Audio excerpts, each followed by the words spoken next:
Oke teman-teman, luar biasa ya. Menurut Danu tadi sudah disebutkan bahwa posisi guru dengan murid secara langsung itu memiliki pemaknaan yang berbeda, memiliki ciri khas yang berbeda. Mungkin secara materi kita bisa belajar melalui daring, banyak materi-materi di YouTube dan sebagainya, tapi tidak bisa memberikan nilai kehidupan yang hanya bisa diberikan guru dan murid secara langsung. Entah itu nilai dalam kedisiplinan, nilai tata krama, etika, dan lain sebagainya. Tapi luar biasa. Yang seperti itu yang kemudian tidak tergantikan oleh media daring ataupun yang lainnya. Tapi saya menarik, itu secara formal ya guru dengan murid di kelas. Tapi apakah di luar kelas, di sekolah-sekolah, di alam dan sebagainya bisa seperti itu juga? Mungkin Mas Glory, Ocit bisa menambahkan tentang hal tersebut. Silahkan. Makasih ya. Walaupun sedikit-sedikit tertinggal, mungkin apa ya? Saya mau menambah dan menanggapi apa ya? Karena dari sudut Pasuruan, sudut Gresik maupun dari sudut selatan Kota Malang juga sudah mulai terkumpul lengkap. Mungkin kembali lagi bahasan bahwa itu tadi yang dibicarakan tentang Kak Taba, bagaimana pendidikan masa pandemi ini, yang dikatakan Kak Taba tadi, kita bisa enggak? Dan apa kita mampu? Kita mungkin mampu melewati, tapi ada beberapa orang, ada beberapa faktor yang kita belum bisa mencapai. Akhirnya bagaimana ya caranya supaya biar semua sama-sama merasakan pendidikan seperti ini dan masa-masa seperti ini biar merata. Begitu mungkin ya yang bisa saya tambahkan dulu. Nanti saya ngikutin. Oke, terima kasih Mas Oci tambahannya. Ya, membicarakan masalah pendidikan tidak bisa secara general dilihat dari apa yang nampak ya. Ada karakteristik setiap daerah, karakteristik setiap manusia bahkan memiliki kecenderungannya sendiri-sendiri. Jadi baik formal maupun non formal saya rasa bukan menjadi pemetaan yang seharusnya dipetakan karena keduanya memiliki karakteristik yang berbeda. Oke, Mbak Bita, Mas Cak Taba mungkin menambahkan dulu dari tambahan dari Danu dan Sweet Glory dan Mbak Bita tadi. Monggo Cak Taba. Oke, terima kasih atas kesempatannya. Jadi cukup menarik sebetulnya ketika wacana ini kita lemparkan. Termasuk tadi Mbak Bita sempat berkeluh kesah memang ya kalau anak kuliah mungkin mereka sudah dewasa sehingga pendidikan karakternya tidak ada tidak perlu dipusingkan lagi gitu ya bahasa kasarnya, sehingga tapi beda cerita ketika ada anak PAUD, anak TK bahkan sampai SD itu kan memang kalau di kurikulum sekarang itu kan pendidikannya ada diperkuat adalah pendidikan karakter. Nah, apakah pendidikan karakter itu didapat ketika proses itu menjadi daring? Nah, mungkin sebelum saya menambahkan beberapa hal, mungkin saya nanti bisa ditanggapi oleh Mbak Bita, mungkin Mas Rosid sebetulnya bisa enggak kita bergali atau berganti atau gini, Mbak Bita maupun Mas Rosid bisa memberikan statement atau cerita lah sebetulnya yang selama ini, karena Mbak Bita itu kan juga bergeraknya di pendidikan karakter ya di anak usia PAUD sampai TK sampai SD tuh Mbak Bita, sehingga bisa bercerita sebetulnya apa sih yang pendidikan karakter yang bisa diberikan ketika masa benar nggak pendidikan karakter itu bisa diberikan kepada anak ketika menggunakan program daring. Jika itu dirasa tidak bisa, maka praktek yang selama ini dilakukan itu seperti apa? Supaya guru TK, guru SD itu yang punya misi atau punya beban moral untuk memberikan pendidikan karakter kepada anak itu cara mengatasinya seperti apa? Ketika dengan masa pendidikan yang hanya daring, hanya online ini mereka untuk bisa memberikan pendidikan karakter itu dengan cara apa kepada murid-muridnya? Itu yang ingin saya tahu dari Mbak Bita, termasuk Mas Rosid nanti juga bisa bercerita sebetulnya justru pola yang dilakukan oleh pendidikan informal ini kan mungkin tidak kemudian hari itu diterapkan kepada pendidikan pada umumnya. Bisa nggak? Atau gini, dalam artian gini, saya membayangkan gini, program homeschooling itu kan gurunya adalah orang tuanya atau mungkin sekolah alam dan sebagainya. Itu kan pendidikan karakter, pendidikan moral dan sebagainya itu kan diberikan langsung kepada orang tuanya yang kemudian orang tuanya itu melakukan pendidikan kepada anaknya. Nah, orang tuanya didapat dari mana? Dari perkumpulan mereka, perkumpulan atau komunitas mereka. Nah, komunitas itu bisa kita analogikan adalah sekolah misalnya. Di sekolah itu bisa nanti memberikan, kalau hari ini sekolah itu hanya mengajari pada gurunya, ke depan mungkin sekolah itu akan memberikan pembelajaran kepada orang tuanya. Bagaimana cara mendidik anak, sehingga ketika terjadi proses semacam ini itu ada orang tua yang memahami pendidikan anak dan itu bisa diterapkan kepada anak-anaknya yang menggunakan model misalnya homeschooling. Itu yang pertama. Yang kedua adalah mungkin enggak misalnya proses pembelajaran kita pada era pandemi ini itu istilahnya jangan selamanya harus online lah. Ada misalnya dalam satu semester, ini kita bayangkan anak kuliahnya dalam satu semester itu ada 8, aku sampai lupa ya berapa kali pertemuan, repot yang sekolah gak lulus 14, gini misalnya ada 14 pertemuan, sehingga Mungkin yang pertemuan 1, 2, 3 itu mereka secara online, tapi pertemuan keempat itu ditarik sehingga ada pengawasan-pengawasan yang itu secara bertahap diberikan kepada anak. Karena yang saya dengar cerita dari beberapa teman yang kuliah daring itu, ya mohon maaf, dosennya ogah-ogahan, mahasiswa juga senang karena dosennya ogah-ogahan. Sehingga ogah-ogahan itu artinya malas-malasan. Dosen ini malas, mahasiswa ini malas, akhirnya kan pas klop, bahasa kalau orang Gresik, wah cocok ini, sambel itu wah enak, tadi karek mangan. Alam artinya apa? Dosen ini malas, mahasiswa malas, sehingga apa? Ya sudah, hanya memenuhi target-target pembelajaran, tidak pada proses pendidikan. Nah, sehingga model-model yang kita mencoba berpikir untuk menawarkan model-model ketika masa pandemi ini seperti apa. Jangan hanya terjebak pada, oh kita pakai Zoom, kita pakai Google Meet, dan sebagainya.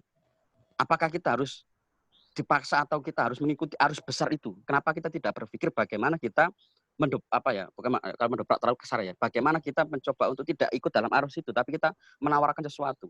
Berangkat dari kegalauan, berangkat dari keprihatinan kita terhadap makna pendidikan yang mulai bergeser ketika dari pendidik yang bisa berinteraksi langsung dengan siswa, dengan murid, itu digantikan oleh teknologi yang berinteraksi langsung, sehingga pendidikan karakternya bahasanya hilang. Nah, mungkin dari diskusi ini kita nanti dari pengalaman Mbak Bita, pengalaman Mas Ojit, atau pengalamannya Mas Danu, kita bisa menawarkan sesuatu apa mungkin kita harus hari ini kan arus utamanya adalah semuanya adalah online, pakai Zoom, materinya cukup diberikan, mahasiswa disuruh presentasi. Apakah cukup itu? Kenapa kita tidak menawarkan metode-metode baru? Misalnya yang selama ini ditawarkan bagi pendidikan adalah contohnya pendidikan homeschooling, sehingga guru itu mencoba juga masuk kepada orang tua karena mereka yang berinteraksi setiap hari dengan anak. Misalnya di model mahasiswa, maka janganlah 18 kali pertemuan semuanya daring, bahkan ujian pun daring misalnya. Tapi kita bisa mencoba menawarkan bahwasannya ada metode-metode yang mungkin cukup solutif yang bisa kita terapkan, yang itu tidak bertabrakan dengan protokol kesehatan dari WHO maupun dari Menteri Kesehatan. Tetap protokol itu dijalankan, tapi kita tidak harus mengikuti arus utama yang itu mungkin kita rasa atau kita anggap ini ada problem dari arus utama apa? Adanya pergeseran makna pendidikan. Dan itu adalah sesuatu yang fatal bagi kita. Saya kira itu. Mungkin yang pertama tadi saya coba ringkas sedikit ya. Saya ingin yang pertama Mbak Bita atau Mas Ojit bisa bercerita selama ini untuk bisa tetap memberikan pendidikan karakter kepada anak di masa pandemi ini seperti apa metodenya. Yang kedua adalah kita coba sama-sama berpikir apakah mungkin kita harus mengikuti arus utama pada era ini. Arus utama itu apa? Arus utama adalah pendidikan secara daring. Kenapa kita tidak mencoba menawarkan solusi-solusi baru yang berangkat dari keprihatinan kita terhadap adanya pergeseran pendidikan karakter pada peserta didik itu yang tidak bisa dijawab oleh kebutuhan atau oleh teknologi yang berupa daring, tapi kita mencoba menawarkan dengan solusi-solusi alternatif yang itu bisa diterapkan. Saya kira itu. Terima kasih. Wow, amazing banget ya. Penjabarannya udah sekelas Profesor Cak TB. Mungkin langsung aja Mas Ocit disambar dari pertanyaan dari Cak TB tadi. Silakan Mas Ocit, bagaimana memberikan pendidikan karakter. Ya, terima kasih menanggapi dari Profesor Tabar tadi sangat super sekali. Memang sangat signifikan ketika kita waktu belajar bertatap muka dengan masa pandemi ini sangat signifikan sekali dampaknya. Yang pertama juga itu tadi membahas tentang pendidikan karakter. Mana mungkin saya ambil salah satu contoh di MTS di dekat rumah. Itu setiap pagi anak-anak datang, kemudian sholat duha, dan sebelum sholat duha mereka berwudu, dan itu menata sandal itu wajib. Karena ketika tidak menata sandal pun itu ada hukuman. Kecil memang, tapi itu adalah salah satu cara untuk membentuk pendidikan karakter bagi saya. Menurut saya itu membentuk pendidikan karakter. Kemudian setelah masuk ke dalam masjid, mereka berwudu pun harus antri. Dari situ sangat luar biasa sekali bagi saya melihat seperti itu. Nah, dan di masa pandemi seperti ini, kebiasaan yang saya lihat itu tidak terlihat lagi. Dan saya melihat anak-anak yang sekolah di MTS itu sekarang sudah beralih model berpakaian, beralih model gaya rambut, gaya apa. Itu berarti sangat menjadikan masa-masa ini menjadikan masa-masa yang sangat riskan, di mana mungkin orang tua berharap bisa mengontrol, bisa mengendalikan anak. Tapi karena mungkin waktu bekerja orang tua, kemudian kesempatan bertemu dengan anaknya, kesempatan untuk berkomunikasi yang baik dengan anaknya, itu kurang. Sehingga dari pihak sekolah pun mungkin apa daya, hanya memberikan tugas, dan dari situ pun akan menjadikan sebuah benang yang kusut ketika di sekolahan, di pres tugas, kemudian orang tua sibuk dalam bekerja, apalagi masa-masa seperti ini sulit mencari uang. Akhirnya orang tua mengaminkan, "Yowis lereno ae sekolah angin-angin." Itu yang menjadikan dilema bagi masyarakat kita yang kurang sadar akan pendidikan. Nah, tugas kita mungkin benar kata Cak Taba itu tadi, bagaimana kita mencoba membuat satu tawaran yang menarik agar contohnya siswa-siswi itu tetap kerasan untuk tetap dalam satu lingkungan sekolah itu tidak berpikiran di pressing tugas. Biarlah nanti mungkin 1-2 tahun ini berjalan seperti pendidikan daring ini, yang penting mereka lulus tetap dalam satu alma. Nah, cuman tugas kita kembali lagi sebelum berangkat mendidik anaknya, kita didik mungkin orang tuanya, kita panggil orang tuanya, kita bikin gelombang, istilahnya penataran atau pelatihan lah, kita latih orang tuanya tentang bagaimana berkomunikasi yang baik, kemudian nanti kita coba tanamkan pendidikan karakter, bukan kita menggurui orang tua, tapi apa salahnya kita sharing aja. Oh, ternyata anak saya di rumah butuh seperti ini. Oh, ternyata anak saya sudah melakukan seperti ini. Mungkin itu yang bisa saya tambahkan. Ada lagi mungkin Mbak Vita yang bisa menambahkan tanggapan saya atau yang lain, Mas Danu atau Ibu Moderator. Terima kasih. Oke, terima kasih. Ini Mbak Vita udah bisa connect belum, Mbak Vita? Udah bisa connect? Halo? Iya. Tadi sempat miss atau sempat, tapi tetap mendengarkan Bang TB tadi? Penjelasan Bang TB? Oke. Silakan tanggapannya Mbak Vita. Jadi kalau misalnya Cak Teb mau ingin tahu tentang gimana sih pendidikan karakter itu dijalankan saat pandemi ini, tentu banyak sekali keterbatasan. Kalau misalnya di TK itu seperti waktu Idul Fitri kemarin itu, bagaimana cara meminta maaf, bagaimana cara membantu orang tua. Jadi orang tua itu harus mengirimkan video, anak-anaknya membantu atau anak-anaknya meminta maaf seperti itu. Jadi seperti ini, pendidikan itu kan perlu kerjasama orang tua, anak dan guru. Jadi ini tergantung orang tuanya mau nggak mengirimkan video, mau nggak mengerjakan apa tugas guru. Jadi kalau satu saja seperti orang tuanya bekerja atau ada kendala, akhirnya nggak memenuhi itu, ya udah nggak tersampaikanlah itu pendidikan karakter. Jadi kendalanya adalah orang tua mau bekerja sama atau tidak, gitu, seperti itu. Ya mungkin itu dulu aja ya. Kurang fokus ini soalnya anaknya. Oke Mbak Vita, terima kasih. Tapi ini agak menarik juga ya, bahwa sebelum negara corona menyerang, bahwa dalam pembelajaran yang konvensional, guru selalu memberikan ceramah di depan kelas. Tapi beberapa tahun kemudian, penggunaan video, penggunaan audio dan visual dan lain sebagainya itu menjadi marak, termasuk dalam penanaman karakter. Karena saya pernah mengajar SD ya dulu ya. Bagaimana sih cara mengajarkan anak-anak ini untuk misalnya memberikan salam yang baik, memberikan toleransi, mempunyai rasa toleransi yang tinggi. Akhirnya dikasihlah video mengenai keberagaman, mengenai toleransi di Indonesia dan sebagainya. Dan itu mereka cukup antusias untuk melihat itu, sehingga melalui video tersebut akhirnya mereka menyadari betapa keberagaman itu memang benar-benar nyata dalam kehidupan. Nah, tapi masalahnya sekarang pertanyaannya adalah bagaimana pendidikan karakter itu bisa tersampaikan? Apakah cukup dengan video-video itu saja atau seperti apa? Karena hari ini belum ada anak-anak yang belum ada sistem yang bisa mengendalikan anak-anak dalam penggunaan teknologi. Tapi saya ingin ke Danu deh kayaknya, karena ini masalah adaptasi sekali lagi ya, ada corona menyerang, kemudian bagaimana adaptasinya termasuk dalam adaptasi pendidikan. Mungkin Danu di-unmute dulu, silahkan Mas Danu. Ya, Alven. Suara saya bisa terdengar dengan jelas kah? Oke, ya. Sangat jelas.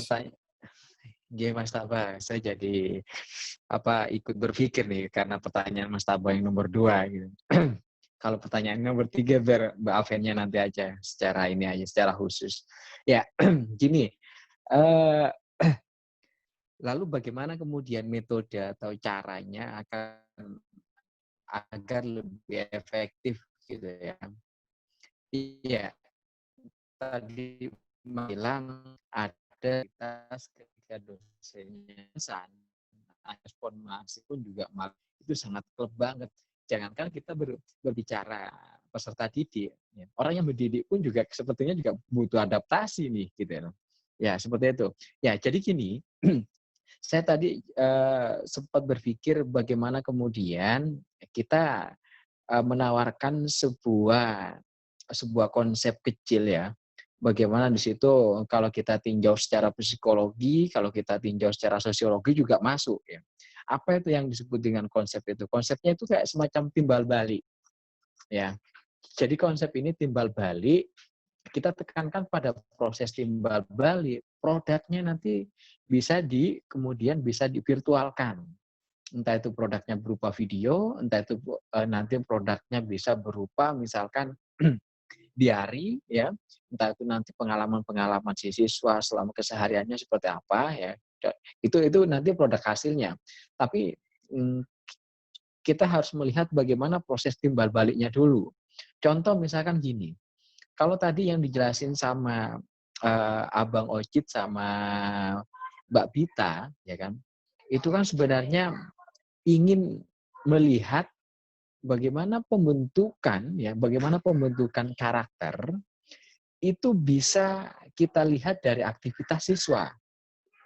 Nah, tapi yang di sini yang terjadi adalah kita masih menuntut siswa untuk mengikuti apa yang menjadi instruksi guru. Ya, sehingga nanti ya penekanannya adalah siswa ini tidak lagi paham, tapi siswa ini hanya hafal. Siswa ini tidak lagi paham, tapi siswa ini berupaya untuk menghafal. Contoh misalkan tadi, ayo misalkan kalau kepada orang tua ini harus salaman, misalkan. Ayo kalau mau makan harus baca doa dan seterusnya. Ini kan nanti rutinitas yang kemudian dibangun oleh siswa, ini hanyalah sekedar sebuah kebiasaan yang selalu diulang. Ini kan kalau kita bahasakan secara sederhana kan hafalan untuk berperilaku, ya kan? Nah, sekarang dengan proses timbal balik ini ya, maka yang perlu disusun adalah kita harus membuat sebuah pertanyaan atau dalam artian pihak guru ini harus mampu menyusun pertanyaan yang berjenjang ya, yang berjenjang. Contohnya seperti apa? Contoh gini nih, misalkan nih, kalau tadi Mbak Bita misalkan Mbak Bita itu menyinggung tentang bagaimana kita ketika Lebaran itu harus meminta maaf dan harus bersalaman. Nah, maka nanti sebelum Lebaran ya atau selama bulan puasa, pihak guru ini mempertanyakan pertanyaan-pertanyaan yang bertingkat. Apa contohnya? Contoh gini, apa itu salaman? Dengan pertanyaan itu dulu aja. Apa itu salaman? Nah, sehingga siswa kan berpikir. Ya. Nah, kemudian setelah minggu depan, tidak lagi apa itu salaman, tapi nanti apa yang mendasari bahwa muslim harus salaman. Cari informasi dulu lagi tuh. Ya, salaman juga tiga. Setelah dasar minggu ketiga nanti benci fungsi salaman itu bagi umat Islam sesama misalkan. Nah itu kan nanti kan membuat siswa kan akhirnya akan menjawab sebuah pertanyaan yang itu berjenjang. Ya, soalnya kenapa? Yang saya amati di sini pendidikan di new normal ini adalah mahasiswa tidak lagi mengarah pada proses untuk memahami apa yang menjadi instruksi guru. Ya, jadi siswa ini tidak mengarah pada cara untuk memahami apa yang diinstruksikan oleh guru, tapi mengarah pada bahwa yang diinstruksikan guru ini sebagai sebuah kewajiban untuk diselesaikan. Nah, sehingga ini yang pada akhirnya kalau kita ngomong masalah konstruksi pendidikan, proses untuk membentuk bangunan pengetahuan terhadap siswa maupun karakter ini akan kurang. Ini yang kemudian menjadi gejala. Ya. Nah, contoh kecil misalkan dari dulu kita belajar ketika di TK, SD sampai SMA, itu pasti jawaban yang hampir sama dengan buku, itu jawaban yang 100. Ini sangat salah ini seperti ini gitu loh. Sangat salah. Kenapa kemudian kok salah seperti ini? Karena ini adalah pertanyaan-pertanyaan yang menuntut siswa untuk menghafal. Ya, sekian dari saya. Saya kembalikan ke Mbak Alven. Terima kasih Mas Danu. Bener juga ya. Dulu kalau saya jawabnya selain di buku disalahin. Jadi nilai saya waktu SMA selalu jelek. Itu kali ya, gurunya belum beradaptasi. Oke, ke Bang TB dulu deh. Dari sekian banyak wacana dari teman-teman, bagaimana? Ada hal yang kebaruan dari pertanyaan Bang TB tadi? Silahkan Bang TB. Ini mau ngomong serius sampai habis apa sudah mulai kita isi dengan hal-hal yang agak sedikit guyon? Enggak, satu kali lagi deh, satu kali putaran dulu, baru nanti guyon. Oke, serius lagi ya.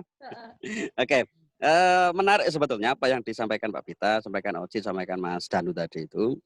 Saya hanya ingin bercerita saja. Ini cerita tentang pengalaman saya ya. Kebetulan selama pandemi kemarin sampai Jawa Timur lockdown-nya dibuka atau PSBB-nya dihentikan di Surabaya itu, saya kan posisi di Malang. Dari Maret sampai baru tadi malam sampai di rumah itu, ada dua fenomena yang saya coba amati. Jadi apa yang disampaikan Mas Danu tadi dan berkaitan dengan disampaikan Mbak Bita, memang beberapa, ini terutama yang saya amati adalah mereka yang sekolah di usia dini, dalam artian mungkin hanya anak TK sampai anak SD. Kalau yang SMP, SMA saya nggak tahu. Kalau yang lembaga pendidikan tinggi mungkin saya bisa bercerita sedikit. Saya pengalamannya gini, nanti saya bandingkan dengan pengalaman ketika saya sudah 2 hari ini sudah 1 hari ini di rumah dan saya ketemu dengan keponakan-keponakan saya yang mungkin usianya juga masih kelas 2, 3, 4, 5 SD lah. Sehingga mungkin bisa saya kombinasikan atau saya komparasikan dengan yang pengalaman di Malang. Jadi pengalaman di Malang itu unik. Anak-anak SD di Malang itu memang ya mungkin karena pendidikan orang tuanya itu sudah lebih baik dibandingkan dengan masyarakat di desa ya. Sehingga proses timbal balik yang disampaikan Mbak Bita tadi itu terjadi. Jadi pendidikan online bagi anak SD di Kota Malang itu yang ribet adalah orang tuanya. Ribet bukan mengerjakan PR-nya, ribet membuat video, ribet harus mengupload video, dan ribet-ribet hal yang lain.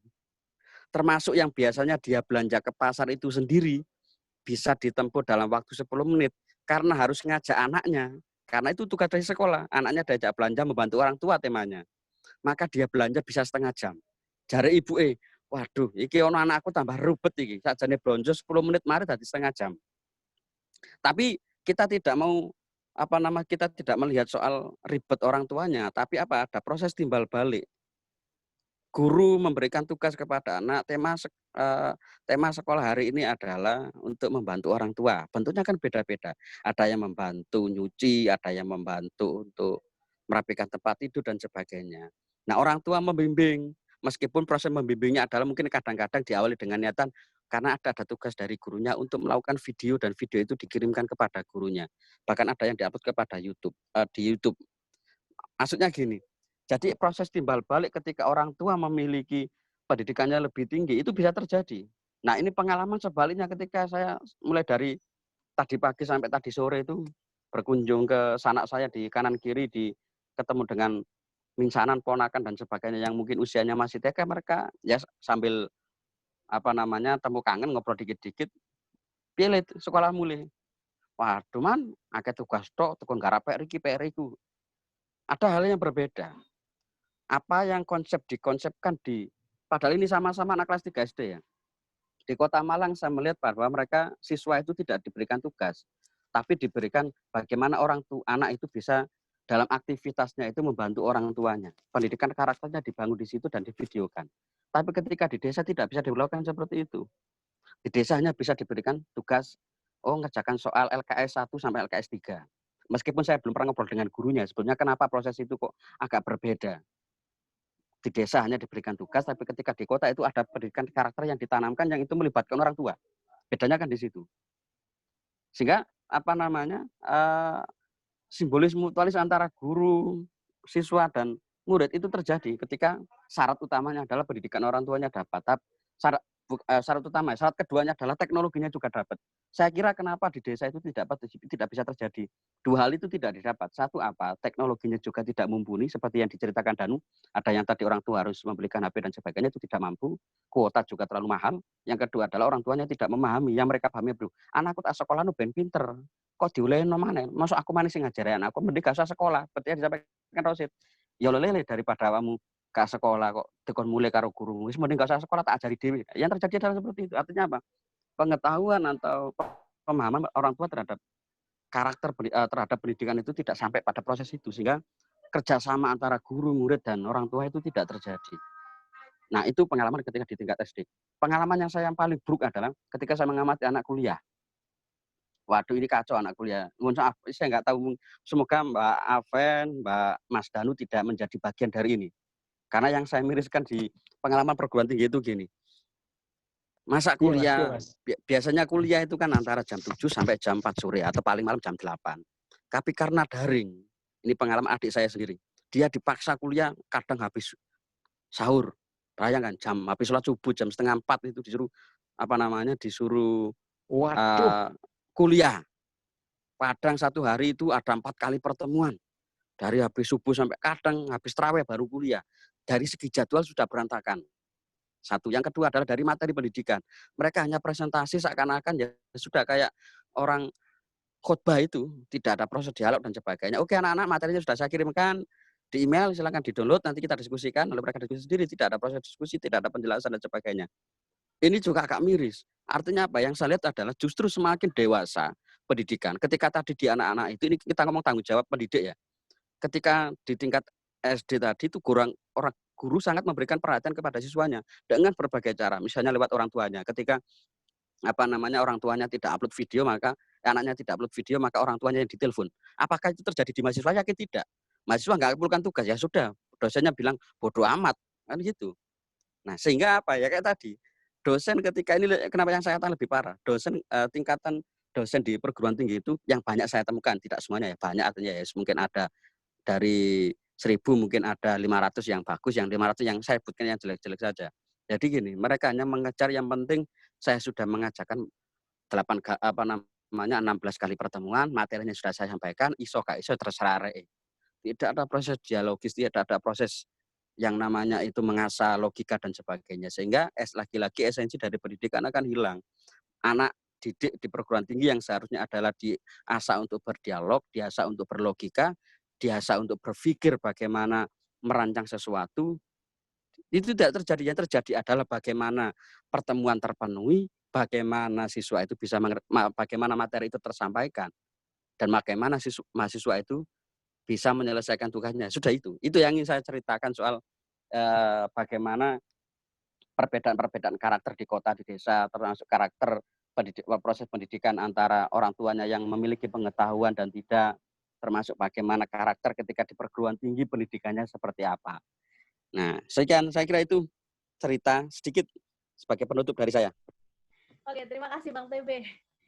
Itu belum penutup aslinya, karena kita masih satu sesi lagi. Kan Sunnah Rasul 3 ya. Ini masih jam 21.13. Ini karena time-nya tinggal 7 menit 13, mungkin saya end-kan dulu. Masuk sekali lagi ya, biar 3 sesi. Biar di YouTube bagus. Ditanyakan dulu Mbak Bita, jangan sudah ngantuk. Kalau saya mau jam 3 pun oke lah. Mbak Tapi Bita, kayaknya jangan sampai jam 3 lah. Mbak Bita, halo Mbak Bita. Oke, nanti saya chat aja, saya end-kan dulu. Silakan teman-teman masuk ke link yang tadi ya. Yuk.